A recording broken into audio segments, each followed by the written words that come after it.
to turn into the finishing straight. There's a massive crowd here in downtown Denver, locked down for the final day of the USA Pro Challenge. And many of them, I think, will have come to witness the final day, the final race of a man who really has, I suppose I would have to say, Phil, he's been a gentleman to the sport. He's been a gentleman, he's been the best cyclist, he's been a great father, and now he can settle down to being an even better father, he says, because the kids, and he's got 6 of them, won't be saying, when, Daddy, are you coming back home? Well, it's tomorrow. He'll be home on Tuesday, of course. It's a long way back to Germany, and he won't be going to the bike races as a cyclist anymore. Boy, we're going to miss him on commentary, though, because we've talked about Jens now since he turned pro in 1997 as a character. There's the peloton. Here comes Jens and Mekies. They're looking for the bell for the last lap. Are they going to give him the privilege of taking that? Well, the amazing thing is, Phil, that style of his for many years has been inimitable. Nobody can copy that at all. And even from the high spots, when we get a shot from the helicopter, you can say straight away that is Jens Voigt. The familiar rocking and rolling. He's now 11.3 kilometres from the end of this race. He is 1 kilometre from the start of the final circuit. It looks as though he will hang on. He's led through this finishing line 3 times. Is he going to lead through it again this time as they go out on their last lap? The whole field are right behind. Well, they are. They're hovering at 5 seconds. It's as if the peloton want to say thank you to Jens Voigt for a long and illustrious career. But, you know, it's very difficult to do what he's doing. He's still riding along at an average of about 27 or 28 miles an hour downtown. And that really is pretty impressive, I would have to say, in my book. Let's not forget the race leader, TJ Van Gordon, in that chase group in yellow. All of his rivals around him. There's no way now they can regain any of the time sufficiently to take this race away from him. This last lap is going to be a lap of honour for TJ Van Gordon, who's going to win this race for the 2nd successive year. And he comes from Aspen, where this race all began on Monday. But still, let's enjoy this moment now as Jens Voigt comes into the crowd to take the bell.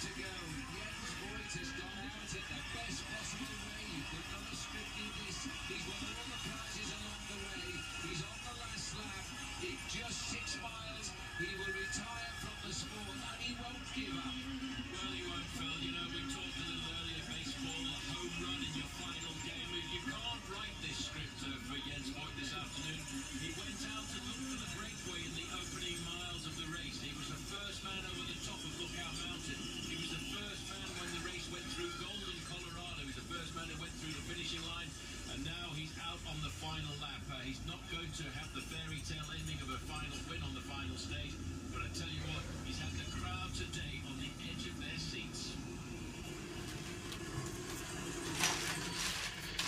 So we're out onto our final circuit of the city of Denver. An emotional moment, Steve Sanger. Are you seeing Phil, we have learned that a rider abandoned the race earlier on today's stage. The train of the James team. Now, he was taken to a hospital. We have checked with both team and race officials. We have no update on his condition, but his sister did send out a tweet asking for prayers. And we'll have more information on his condition as it becomes available. Phil? Well, that is really sad news, Steve.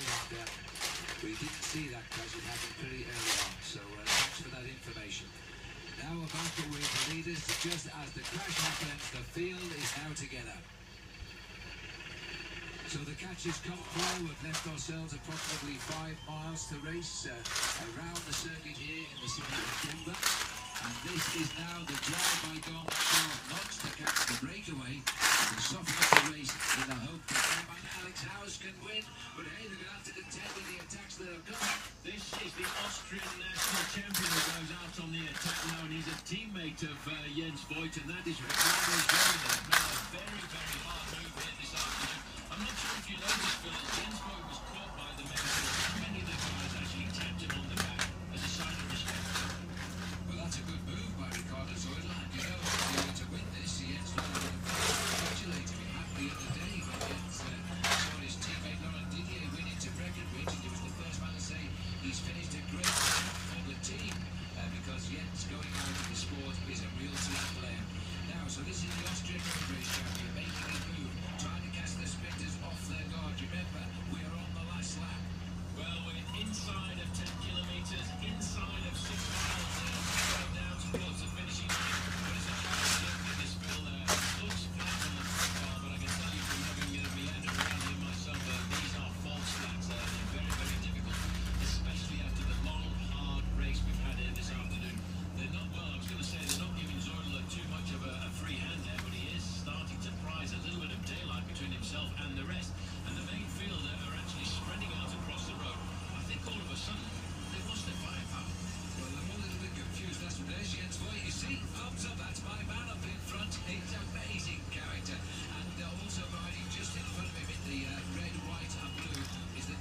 Frank Schleck is also on the team of points. There's a counter move going. And that's caused the reaction.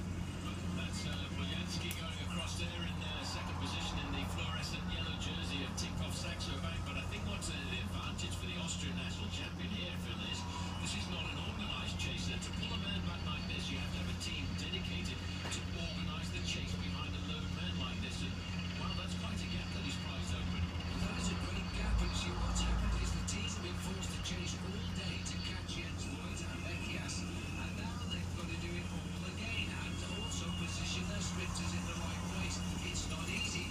Lucas Schuser here at the back, who's concluded this race in 16th place. He really should be at the front now because he's got a big sprinter on his team in Kiel, right? And now this is the man who's causing the problem, and Jens Voigt is delighted that Ricardo Zoidl, the champion of Austria, and his teammate is having a go on this last lap. Well, he started the season off well with a third place in the Tour of the Mediterranean, right in the southern part of France, but he also finished in fifth place in the Tour of Austria. He's a youngster at just over 26 years of age, but the move that he has made came just at the right time. I think everybody was so tired having chased down Jens Voigt that they kind of want a little bit of a break. This is the wrong time to take a break from the chasing because this man, if he opens up a 30-second advantage, he's got the final step in the bag. At the moment, computer says he's got 10.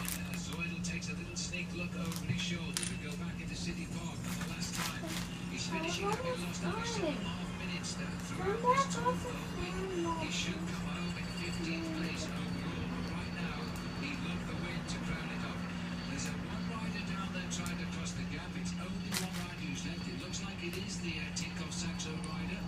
We'll try and work it out as fast as we can, but Zoidl is on his own. This could be a surprise that the race was not expecting. Well, the race, Phil, I have to say, has been so hard that the teams that were doing the chasing, Garmin Sharp and United Healthcare, put so much effort into chasing down Jens Voigt that all of a sudden they've lost the firepower, they've lost the energy.